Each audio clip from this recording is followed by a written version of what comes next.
नमस्कार, जय महाकाल। आप सभी का बहुत बहुत स्वागत है मेरी और आपके इस YouTube channel the revive astro में। आज हम बात करने वाले हैं आने वाले 2 दिनों के बारे में, 4 तारीख और 5 तारीख नवंबर के पुष्य नक्षत्र के बारे में। पुष्य नक्षत्र यानी वो दिन जिस दिन आप दिवाली की खरीदारियों का वेट करते हैं, जिस दिन बहुत सारी ऐसी चीज़ों की खरीदारी की जाती है जो आपके लक को सपोर्ट करे। तो आगे वाली वीडियो में आपको पूरी जानकारी दी जाएगी, आखिरी तक बने रहिए मेरे साथ ताकि आपको ऐसी अचूक उपाय पता चल पाए, ताकि उस दिन आप फॉलो करके अपने ज़िंदगी की बहुत सारी ऐसी परेशानियां या अटके हुए काम संभव कर सकें। नीचे दिया हुआ नंबर आप ही के लिए है। आपको ऑनलाइन ऑफलाइन हर तरीके से हम सपोर्ट करेंगे। आपको जो भी परेशानी आए हमसे आप कनेक्ट कर सकते हैं, बात कर सकते हैं और सोल्यूशंस ले सकते हैं। तो चलिए बात करते हैं पुष्य नक्षत्र के बारे में।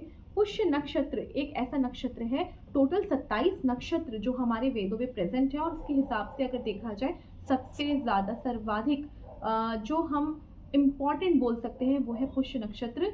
इस नक्षत्र का जो स्वामी होता है वो है शनिदेव और उपस्वामी बृहस्पति जी हैं। तो इस तरीके से भी देखा जाए तो ये दोनों ही ग्रहों की वजह से इनकी जो इम्पोर्टेंस है वो बहुत ज़्यादा मानी गई है। इन दिनों में क्या क्या आप कर सकते हैं? ये 2 दिन शनिवार और रविवार को पड़ रहा है। जिस तरीके से देखा जाए तो शनि पुष्य और रवि पुष्य होता है।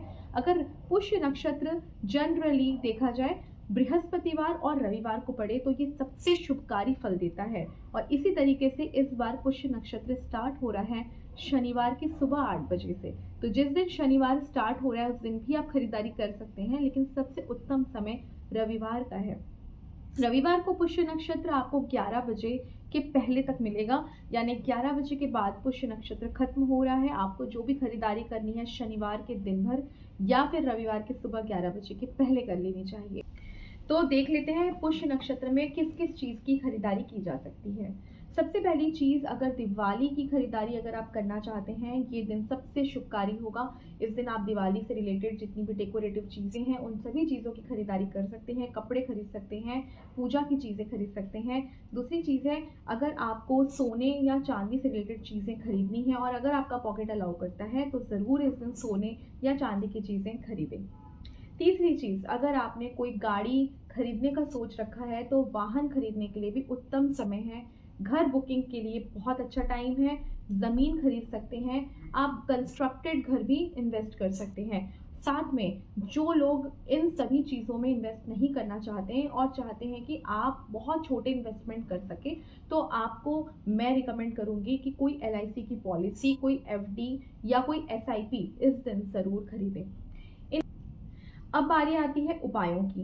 तो उपाय के तौर पे आपको पहला उपाय मैं देने वाली हूँ उन लोगों को जिनकी मैरिज नहीं हो रही है। सबसे पहला उपाय, मैरिज नहीं हो रही है प्लस ऑब्स्टेकल्स आ रहे हैं, बार बार रिश्ते टूट जाते हैं, लड़का हो चाहे लड़की हो, हर दोनों के लिए ही सेम उपाय है।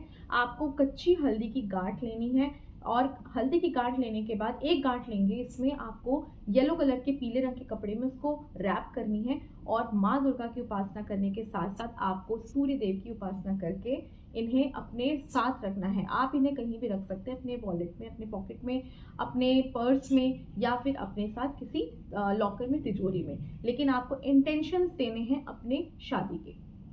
दूसरा उपाय उन लोगों के लिए जिनका बार बार मिसकैरेज हो जाता है, यानी ऐसे लोग जिन्होंने कंसीव तो कर लिया है लेकिन मिसकैरेज होने की वजह से उनको बार बार ट्रबल्स फेस करने पड़ रहे हैं। तो ऐसे लोगों के लिए एक बहुत ही अचूक उपाय है और वो है अपमार्ग।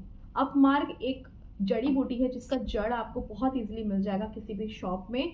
ऐसे अपमार्ग की जड़ को लेके आए और इस दिन आपको पूजा करनी है सूर्य देव की, साथ में आपको उपासना करनी है माँ दुर्गा की, और करके इसे अपने हाथों में बांध के रखें।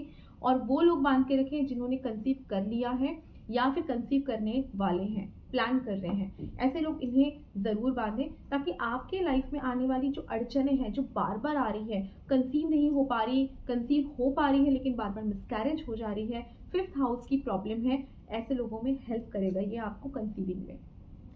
तीसरा उपाय उन लोगों के लिए जिन लोगों की सूर्य वीक है और साथ में ऐसे लोग जिनकी यश प्राप्ति नहीं होती और बहुत ज़्यादा एलिगेशंस, बार बार झगड़े, लोगों के साथ एक अच्छा रिलेशन नहीं बन पाता है या यश की प्राप्ति नहीं हो पाती, ऐसे लोग इस दिन सूर्योदय के पहले उठे, ब्रह्म मुहूर्त में उठ के सूर्यदेव को जल चढ़ाए, सूर्यदेव की उपासना करें और साथ में बीज मंत्रों का जाप जरूर करें। और चौथा, धन प्राप्ति का उपाय तो जरूर बताएंगे आपको। धन प्राप्ति के उपाय के लिए आपको माँ लक्ष्मी का जो बीज मंत्र है वो जरूर उपासना करना है। 108 बार माँ लक्ष्मी का बीज मंत्र बोलना है, बोल के माँ लक्ष्मी की आराधना करनी है। और अगर हो सके इस दिन सिल्वर का एक कॉइन जरूर लाएं अपने घर में और उनकी ही उपासना करके इसे अपने मंदिर में स्थापित कीजिए। साथ में आने वाले दिवाली पे भी आपको बहुत सारे ऐसे टिप्स मिलेंगे जिसका फॉलो करके आप बहुत सारे चीज़ों को सॉल्व कर सकते हैं, क्योंकि धन की प्राप्ति अल्टीमेट नहीं है, लेकिन धन में बहुत पावर होता है। इसके थ्रू आप बहुत सारे बड़े बड़े प्रॉब्लम से बच सकते हैं। कम से कम ये तो हो सकता है कि आप 50% लाइफ अपनी बेहतर कर सकते हैं। तो ये हैं कुछ उपाय और कुछ टिप्स, कुछ ऐसी अचूक रेमेडी जिन्हें आप ज़रूर करें कुछ नक्षत्र के दिन, ताकि आपकी ज़िंदगी और बेहतर हो सके।